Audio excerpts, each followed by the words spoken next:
This is a chemistry AQA question, but can be used for Edexcel or OCR revision as well.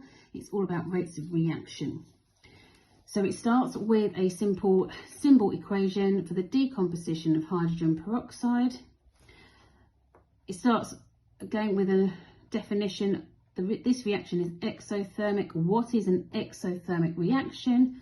You've got to remember that exo means that the energy or heat exits the reaction. So endo means that the heat or energy enters the reaction. So try and remember the EX here and the EN for enters.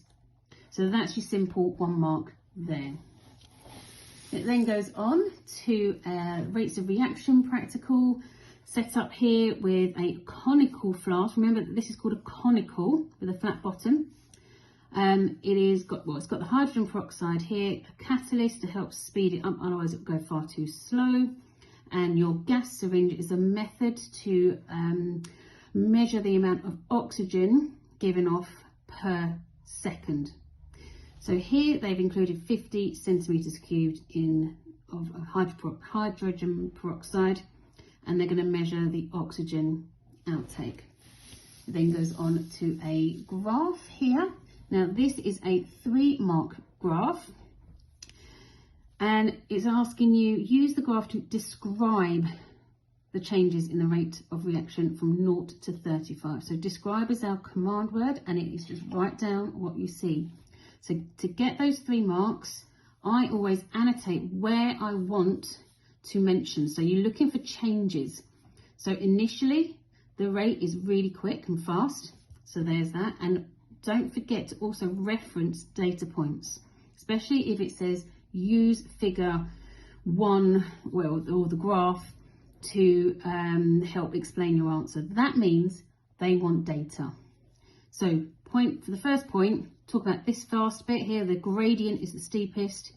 Next mark will be as it slows down, the gradient declines. And then the third part is when it plateaus or levels out. And that means the reaction has completely stopped because there's no more product being made. So therefore, there's no reactant left. So that's how you'd get your 3 marks. The next bit is a mathematical one. It says, what was the total volume of the oxygen gas collected? This you just need to go back to your graph where it levels off, run across to 21. Make sure you understand what each square represents as well, and then that should be your 21. It then goes on to a percentage yield question. So the student had calculated that hydrogen peroxide used should produce 25 centimetres cubed of oxygen based on the 50 of the hydrogen peroxide. However, we know based on the graph that it only produced 21. So then it's asking calculate the percentage yield of oxygen. That's just basically how much did you make over what you are expecting to make times by 100 because it's a percentage. So it's a simple 21 divided by 25 times 100, and it's 84%. So that's your 2 marks there. And the final question, part of the question, let me get that in. It says an increase in the temperature of the hydrogen peroxide increases the rate of reaction. Use your knowledge of particles, so we must mention particles, to explain why. So for 3 marks, you need to state that particles will have more energy, so therefore they move faster. This is actually your kinetic energy.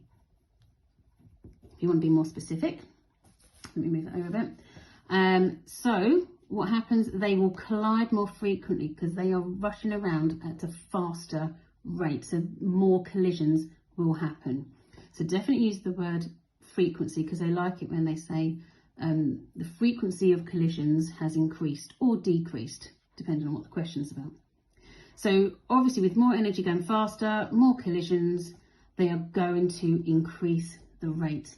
Reaction will only happen if the particles collide or Oh, and they have enough energy for the reaction to take place. That's your activation energy.